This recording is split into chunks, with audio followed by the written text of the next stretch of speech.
meio da cidade, sob um sol impiedoso que castigava a alma e a terra, uma jovem de 18 anos, branca e de beleza estonteante, estava a ser leiloada. Os seus pais, consumidos pela pobreza mais abjeta e pela desesperança que lhes corroía a alma, queriam ganhar dinheiro vendendo a própria filha, num ato de desespero e crueldade que rasgava qualquer laço de afeto. Ela sentiu-se totalmente humilhada.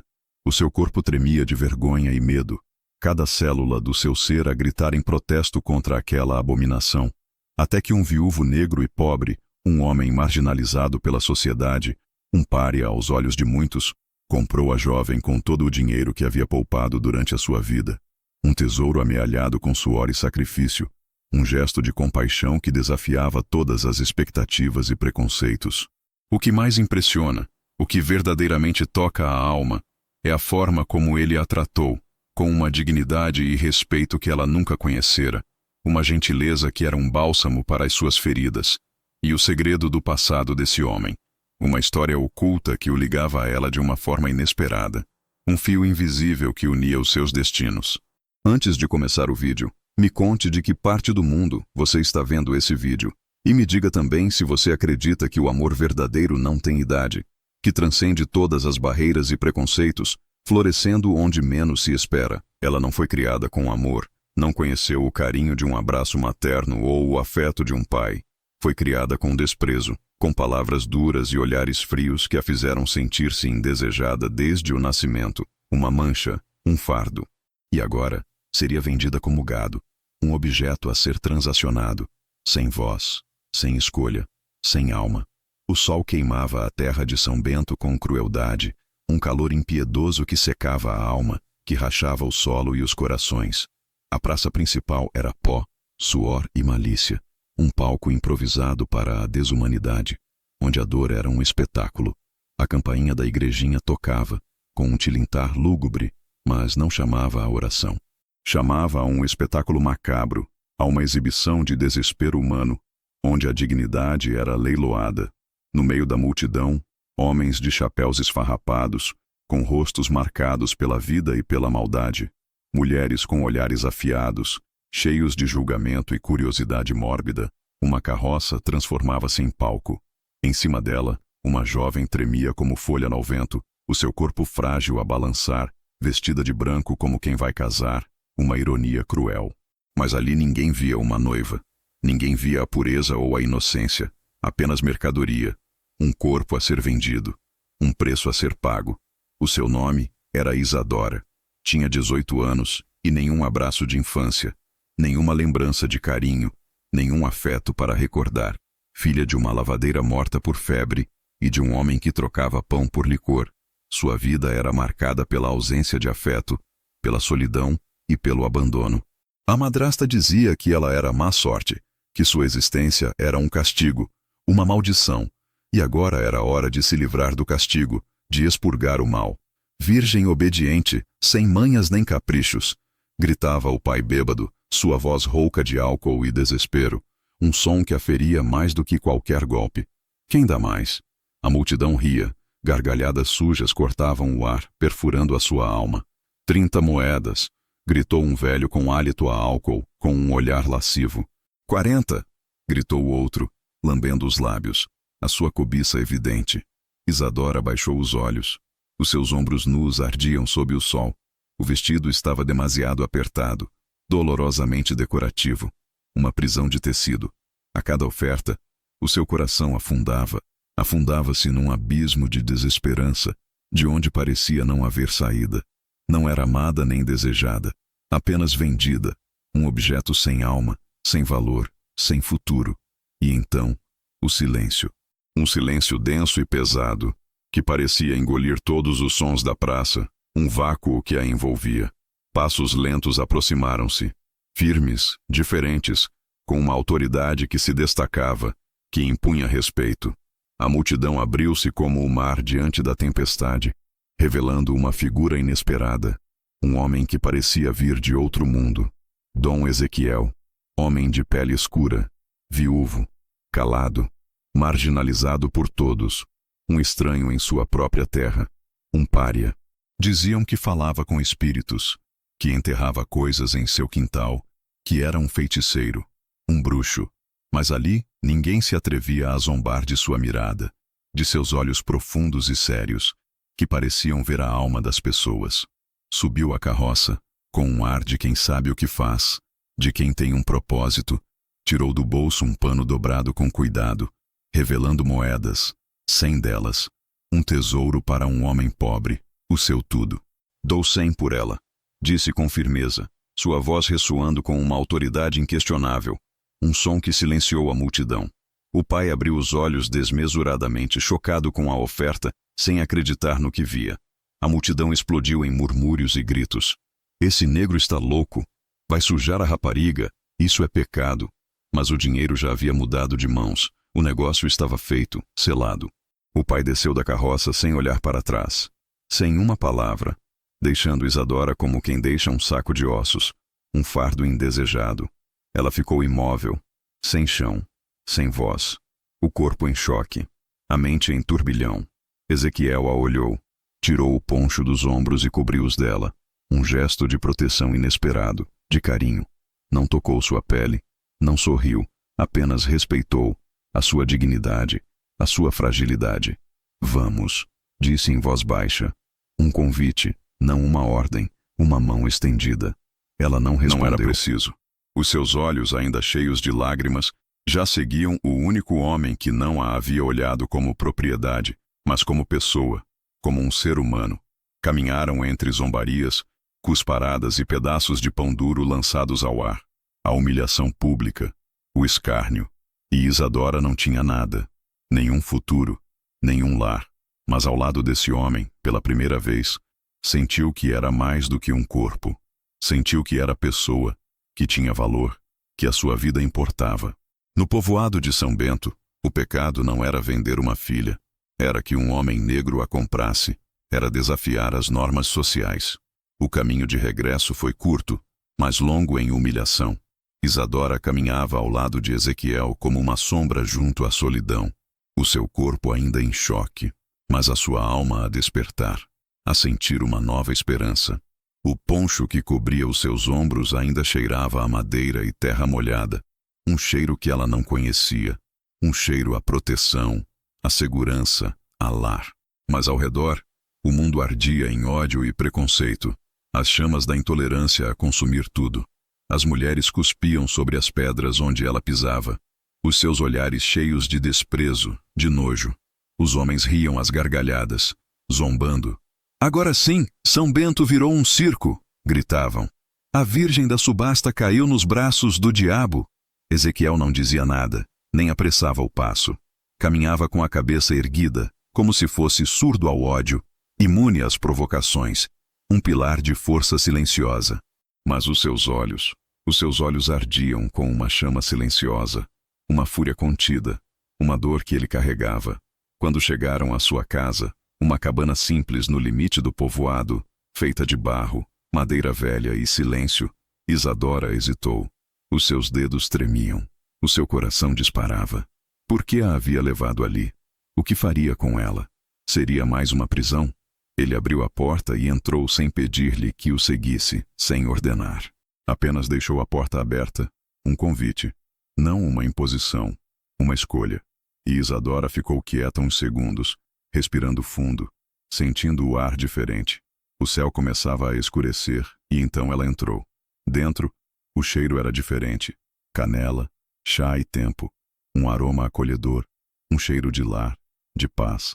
Havia livros empilhados nos cantos, uma cama com lençóis limpos e um retrato pintado à mão sobre a lareira. Uma mulher, pele escura, sorriso triste, olhos iguais aos dele. Isadora queria perguntar, mas não tinha coragem, as palavras presas na garganta. Ezequiel virou-se, estendeu uma manta e apontou um canto com palha suave. Dormes aqui. Amanhã seguimos viagem. Viagem? Perguntou ela finalmente, a sua voz um sussurro, cheia de incerteza. Não somos bem-vindos aqui. Nunca o fomos. Mas o povo não os deixaria partir em paz. Na manhã seguinte, quando o sol mau se esticava sobre os telhados tortos de São Bento, a casa de Ezequiel já estava cercada. Gritos, pedras, insultos. Queremos a puta de volta. Isso não é casamento, é bruxaria. Chamem o padre, chamem o comissário. Isadora espreitava pela janela, as mãos agarradas ao caixilho, o rosto pálido de medo, as lembranças da carroça, os olhos sujos dos homens. As moedas caindo no bolso do pai voltavam como facas, perfurando a sua alma, revivendo o trauma. Ezequiel saiu da casa com os braços erguidos, um gesto de rendição, mas também de desafio, de coragem. Não levava armas, não levava palavras, mas levava coragem. Foi recebido com cusparadas e empurrões. As mulheres o enfrentaram, as mesmas que um dia foram suas vizinhas. Agora o chamavam de besta pagã, de diabo. Isadora tentou correr para ele, mas a detiveram. Uma mulher puxou-lhe o cabelo, rasgando parte do vestido. Outra a empurrou para o chão. Isso querias um selvagem para que te cobrisse, gritou. A dor não vinha dos arranhões, vinha da humilhação, da alma ferida, da injustiça. Um guarda aproximou-se. Era um homem baixo, barrigudo, que vestia o uniforme como quem se veste de poder, de autoridade. Agarrou Ezequiel pelo braço. Estás preso por corromper uma menor e por desafiar os bons costumes deste povo. Ela foi vendida, respondeu Ezequiel com voz firme, inabalável. E eu comprei a sua liberdade. Aqui ninguém compra liberdade, replicou o homem. Aqui a liberdade não é um direito, é uma concessão. Foi arrastado pela multidão entre vaias e risadas. Isadora ficou no chão, o vestido sujo, o corpo tremendo, mas nos olhos uma faísca. A faísca de quem pela primeira vez já não queria fugir do mundo, queria enfrentá-lo.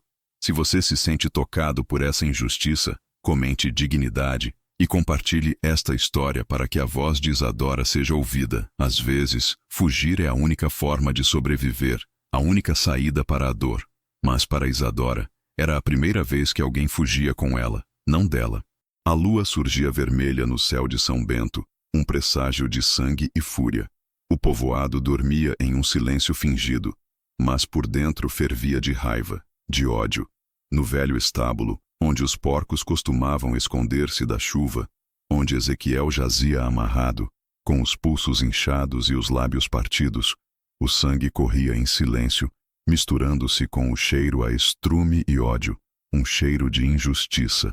Mas ele não se rendia, nunca se rendeu, a sua alma permanecia intacta. Lá fora, escondida entre sombras e pedras, Isadora vigiava com o coração na garganta, cada batida um som ensurdecedor. A respiração era curta, os olhos fixos na entrada do estábulo, esperando o momento certo. Havia conseguido escapar da casa da anciã que a havia trancado para dar exemplo às outras moças. Uma prisão temporária. Saltou pela janela, pisou em vidros, cortou o calcanhar, mas não parou. A dor física era insignificante perto da dor da alma.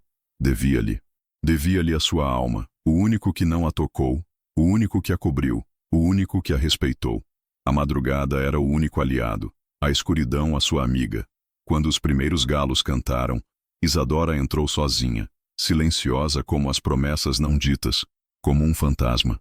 Encontrou Ezequiel quase desmaiado, mas vivo, a sua vida pendurada por um fio. Os seus olhos abriram-se ao sentir a mão dela no rosto. Vamos sair daqui, sussurrou ela. Não consigo andar. Ela não respondeu. Pegou o cutelo que havia roubado da cozinha, cortou as cordas, depois saiu em busca do velho burro de carga que vivia no estábulo da igreja, a sua única esperança. A fuga começou antes de o sol nascer. Ezequiel, deitado sobre um saco de estopa no lombo do burro, gemia baixinho, a dor a consumi-lo. Isadora puxava o animal pela rédea, os pés descalços pisando pedras, espinhos e lembranças dolorosas, cada passo uma batalha. A senda para as montanhas era conhecida apenas por andarilhos e contrabandistas, íngreme, estreita, cortada por penhascos e árvores retorcidas. Mas era o único caminho que levava ao esquecimento, à liberdade. O céu clareava devagar, as nuvens carregadas de promessas de chuva, as folhas molhadas sussurravam com o vento. Os ramos estalavam sob os seus pés, e o ar começava a cheirar a musgo, terra úmida e liberdade. Mas a liberdade tinha um preço, e Isadora tremia de frio. A camisa que vestia era fina, o vestido estava rasgado, o cabelo, agora solto, colava-se ao rosto suado. Tentava manter os olhos no caminho, mas a mente insistia em regressar ao povoado, àquela carroça, àquela praça, àquelas mãos sujas que ofereciam moedas, e a voz do seu pai, dizendo: vai com ele. Melhor ser dele do que morrer aqui. A dor que sentia já não era física. Era um vazio por dentro, um buraco que nem a montanha preenchia. Horas depois, detiveram-se perto de um riacho. Ezequiel tinha febre. Isadora molhou um pano no rio e colocou-o sobre a sua testa. Pela primeira vez, viu-o fraco, vulnerável, humano, um homem como qualquer outro. Por que me compraste? Perguntou ela. Ele abriu os olhos devagar. Tentou sorrir, mas a dor era mais forte. Porque ninguém mais te via como eu te vi. Isadora mordeu os lábios, o peito apertado, a garganta seca. E o que viste? Uma vida que merecia ser salva. Ela não respondeu, mas ficou ali ao seu lado, cuidando, esperando, protegendo o homem que, sem saber, havia despertado nela algo que o mundo tentou matar desde que nasceu: dignidade. O céu escureceu de novo. A primeira chuva caiu suave como uma bênção, lavando a poeira e a dor. Encontraram refúgio em uma gruta entre pedras, um abrigo natural. Isadora acendeu uma fogueira. O fogo crepitava baixinho, lançando sombras dançantes nas paredes rochosas, um calor acolhedor. Ezequiel dormia, respirava com esforço, mas estava vivo, a sua vida a lutar. Isadora aconchegou-se perto da chama. A pele ainda doía. As palavras do povo ainda ressoavam. Mas agora havia silêncio, e nesse silêncio, uma certeza. Ela já não estava à venda. Na solidão da serra, ele construiu um lar com barro e silêncio, e ela aprendeu que o carinho também pode nascer sem tocar, que a conexão vai além do físico. O vento soprava cortante nas encostas da Serra de São Tomás. Não era o frio comum das noites do povoado. Era o tipo de frio que entra nos ossos e grita por dentro. Um frio que testava a sua resistência.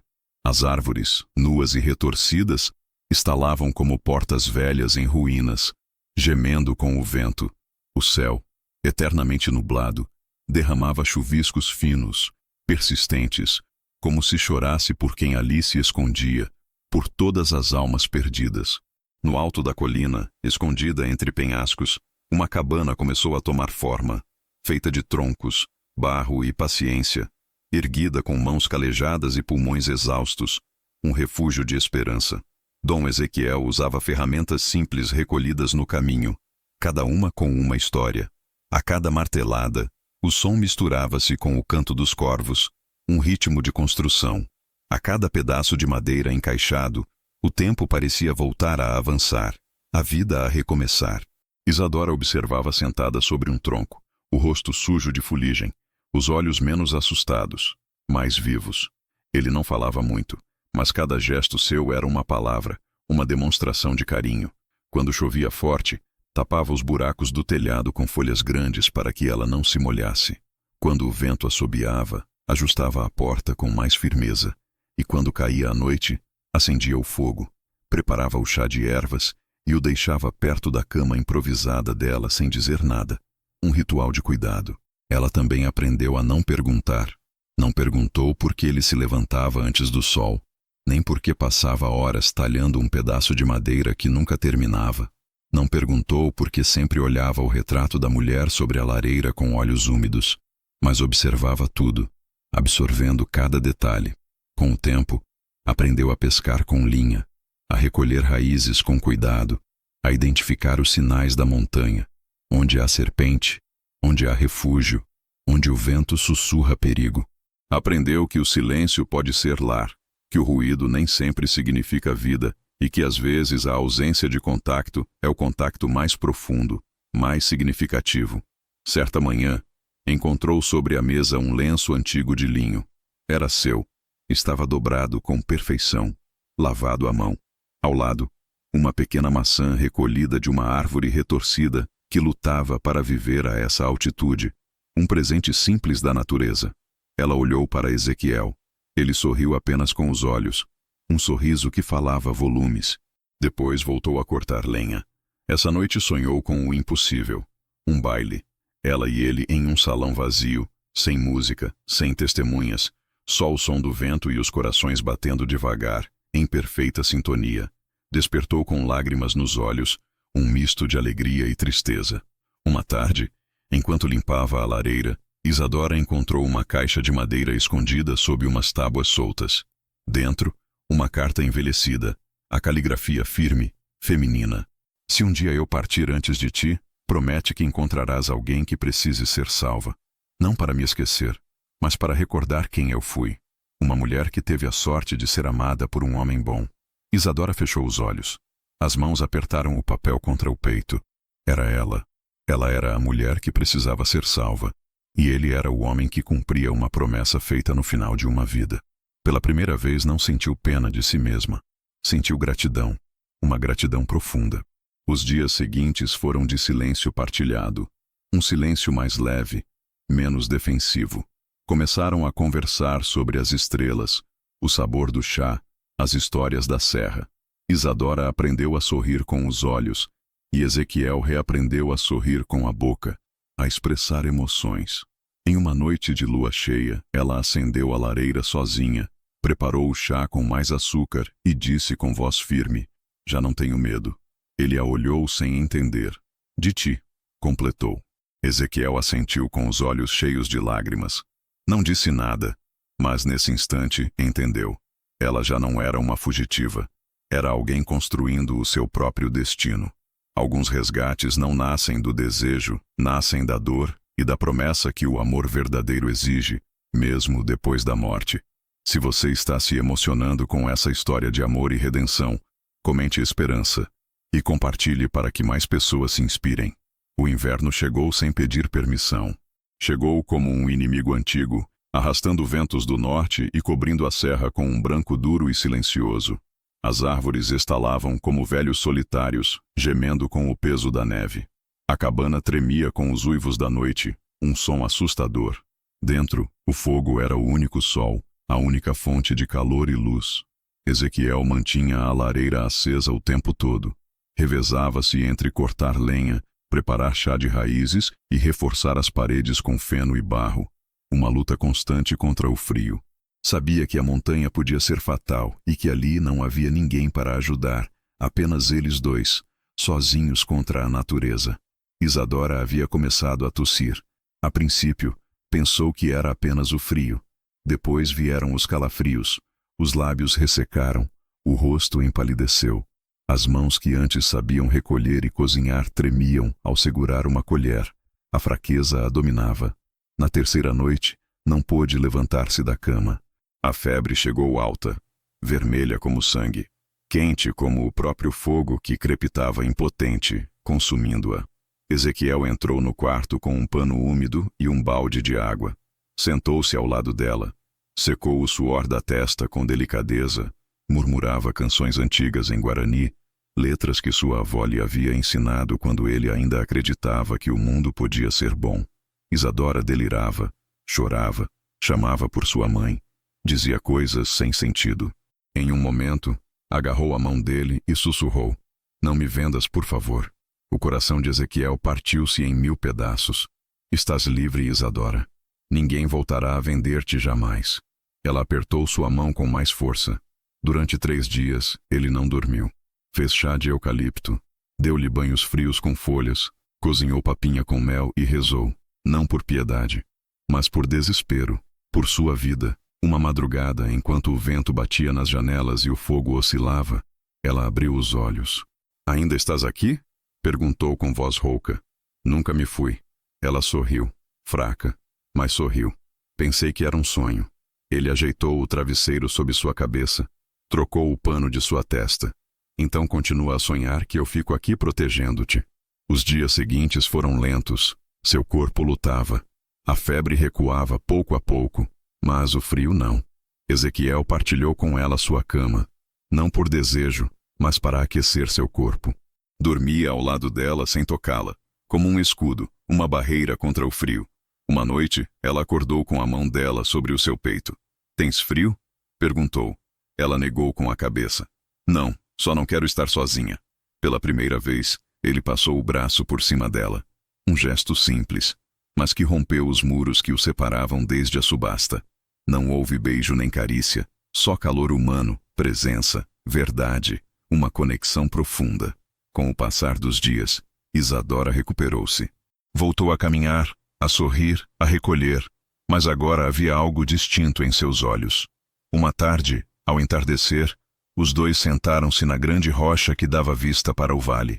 O céu estava em tons de fogo, laranja, rosa, dourado. O silêncio era sagrado, preenchido apenas pelo som da natureza. Nunca me tocaste, disse ela. Não era preciso, respondeu ele. Ela girou lentamente o rosto, olhando seu perfil. Mas eu quero. Ezequiel suspirou. Seus olhos encheram-se de lágrimas. Estás segura? Ela assentiu, mas não se aproximou. Ficou ali, olhando-o. Só isso. E nessa mirada ocorreu o que muitos chamam de amor. Não o amor de novela nem de contos, mas o amor real que nasce devagar, silencioso, mas quando chega, nunca mais se vai. O que regressa da serra não é a rapariga leiloada, é a mulher que sobreviveu ao fogo e ao frio, e agora ninguém mais se atreve a pôr-lhe preço. Do alto do sendeiro, o povoado de São Bento parecia mais pequeno. Os telhados de barro descoloridos, as ruas de pedra irregular, a mesma campainha da capela que antes soava para anunciar humilhação, agora soava pedindo auxílio. Uma peste assolava o vale, febres altas, gente morrendo nas casas, nas calçadas, na igreja. Os mais ricos haviam fugido, os pobres suplicavam ajuda. Ezequiel e Isadora sabiam o que fazer. Desceram da serra com um cavalo carregado de provisões, chás medicinais, ungüentos de ervas, panos limpos. Tudo recolhido e preparado durante os anos no frio. Sabiam o que era a dor e sabiam como aliviá-la. Mas ao pisar novamente o chão do povoado, o tempo parou. As crianças deixaram de correr. As anciãs detiveram seus rosários. Os homens baixaram o olhar. Todos sabiam quem era ela. A mulher que havia sido vendida. A que havia se deitado, diziam, com um homem que não era digno nem de entrar na igreja. Mas agora caminhava com passos firmes. Vestia com simplicidade, mas havia elegância em cada movimento. O cabelo recolhido com uma fita vermelha, a mirada reta, imponente, sem medo. Na praça onde havia sido leiloada, deteve-se. O silêncio era espesso, duro, e ela falou: Vocês me viram como moeda, agora me verão como mãos que curam. Nos dias que se seguiram, a cabana de Ezequiel foi transformada em enfermaria. Isadora atendia a mulheres e crianças com mãos firmes, preparava infusões, limpava feridas, cuidava dos que uma vez lhe cuspiram, não cobrava, só pedia silêncio e respeito. Ezequiel trabalhava ao seu lado, recolhia a água, acendia o fogo, misturava as ervas e pelas noites a cuidava como sempre, com espaço, com presença, com um amor silencioso. As histórias começaram a circular. A rapariga vendida virou santa, cura com chá e oração. Ele é o seu protetor como um anjo. O mesmo povo que os havia expulsado, agora pedia bênção. Uma manhã de céu desanuviado, uma mulher ajoelhou-se diante deles. Era Dolores, a esposa do açougueiro, que um dia havia rasgado o vestido de Isadora com ódio. Tinha o filho nos braços, febre alta, desespero nos olhos. Por favor, perdoa-me. Salva-o. Isadora pegou o menino, acariciou seu cabelo molhado de suor, secou sua testa com um pano úmido. Depois olhou para Dolores. Não sou santa, mas sou mulher, e nenhuma mulher merece ver morrer o seu filho nos braços. Levou o menino para dentro e o cuidou como cuidaria do seu próprio coração. Os dias passaram. O menino melhorou, outros também. A febre recuou como fera ferida. No povoado, o nome de Isadora virou oração. Ninguém mais perguntava de onde vinha, só perguntavam como podiam ajudar. E então, pela primeira vez, voltou à igreja, caminhou até o altar. Deteve-se em frente ao padre que um dia disse que ela corrompia a fé. Tirou do bolso um anel de madeira talhado por Ezequiel durante as noites na serra. Quero casar-me, disse. O padre hesitou. Com quem? Ela virou-se. Olhou para o homem que esperava em silêncio fora da igreja. Ezequiel, de pé com um poncho novo, com a alma limpa. Com o homem que me ensinou que o amor não se compra. A campainha tocou. As portas abriram-se, e esse dia o povo viu o impossível. A mulher vendida tornou-se esposa. O marginalizado tornou-se exemplo, e o amor venceu o preço. A aliança da liberdade. O anel não era de ouro, era de madeira, mas levava a algo mais precioso que qualquer joia: a promessa de nunca mais ser invisível. A cerimônia foi simples. 2 bancos na igreja, 4 velas acesas, um sacerdote com a voz quebrada e todo o povo olhando em silêncio. Isadora entrou sem véu, com o cabelo solto, a fita vermelha e um vestido azul celeste costurado por ela mesma com retalhos recolhidos ao longo dos anos. Nos pés, sandálias de couro trançado. Nos olhos, firmeza e ternura. Ezequiel a esperava no altar com poncho limpo, camisa branca e um pequeno ramo de lavanda preso ao peito. Não houve música, só o som do vento entrando pelas janelas abertas e dos corações batendo apressados. Quando o sacerdote perguntou se aceitava esse homem como esposo, Isadora respondeu antes que terminasse a frase: desde o dia em que ele me viu como mulher e não como coisa. Ezequiel, com os olhos úmidos, colocou em sua mão o anel de madeira que havia talhado com suas próprias mãos. Não tinha brilho, mas tinha forma. Cada talha feita em silêncio durante as noites frias, pensando nela. Este anel, disse ele, é feito da árvore que cresceu sozinha na curva da serra, assim como tu. Depois do casamento, o povo mudou, não de repente, mas como muda uma estação. Devagar, silenciosa, até que se torna impossível ignorá-lo. Isadora e Ezequiel não queriam aplausos, queriam serviço. Formaram o velho galpão atrás da capela, pintaram as paredes, costuraram colchões, reuniram livros velhos e começaram a ensinar.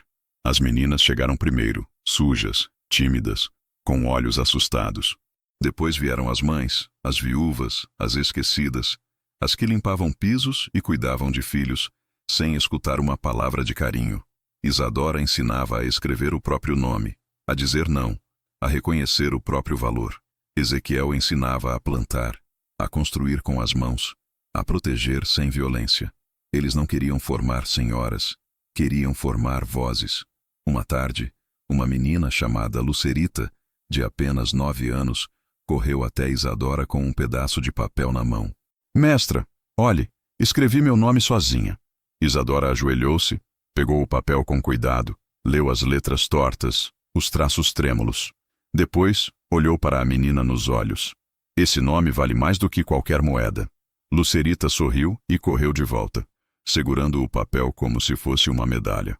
Com o tempo, outros povoados começaram a ouvir sobre São Bento, sobre a mulher que havia sido vendida e agora ensinava a liberdade, sobre o homem que a comprou, mas nunca a tocou sem permissão.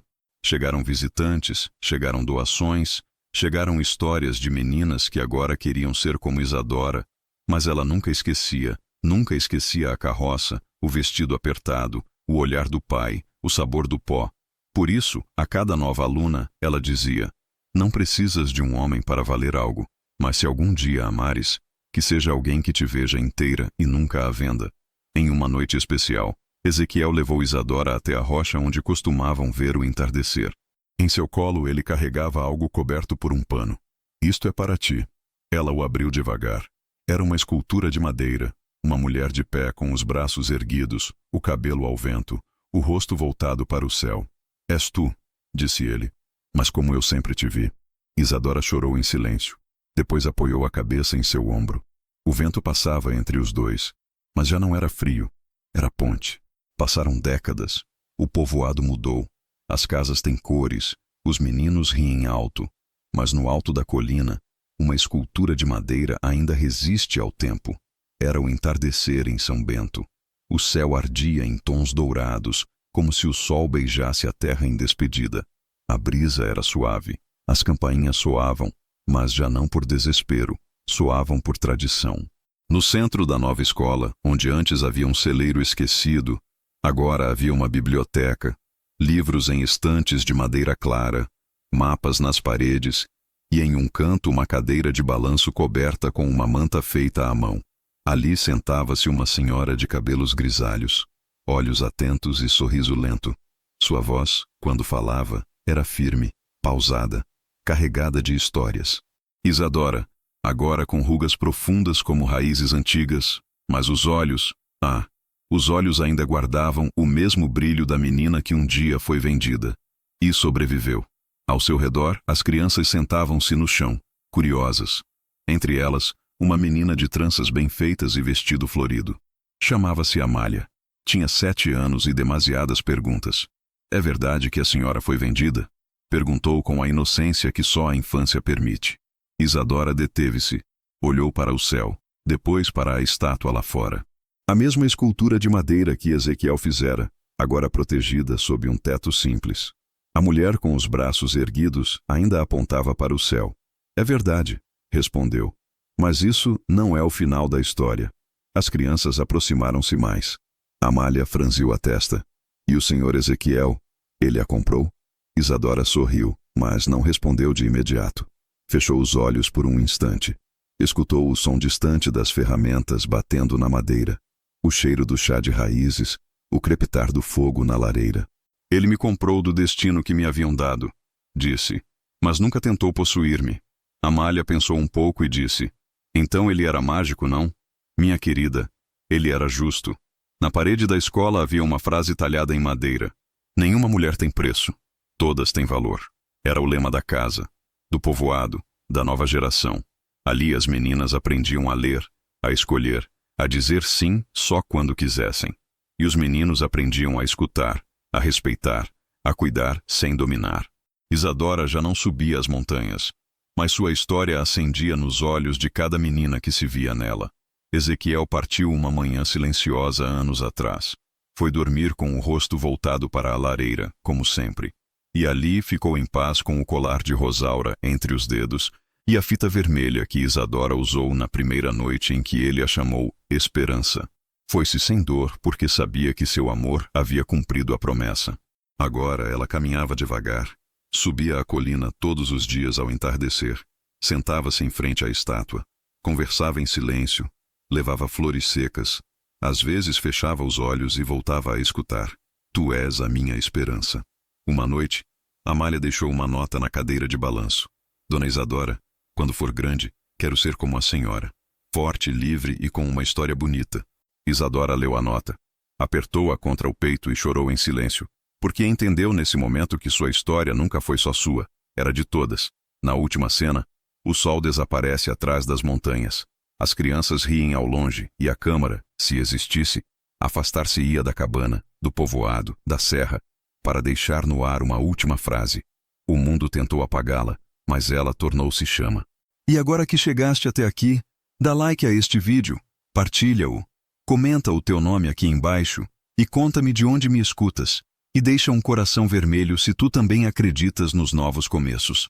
E se queres escutar mais histórias como esta, subscreve o canal.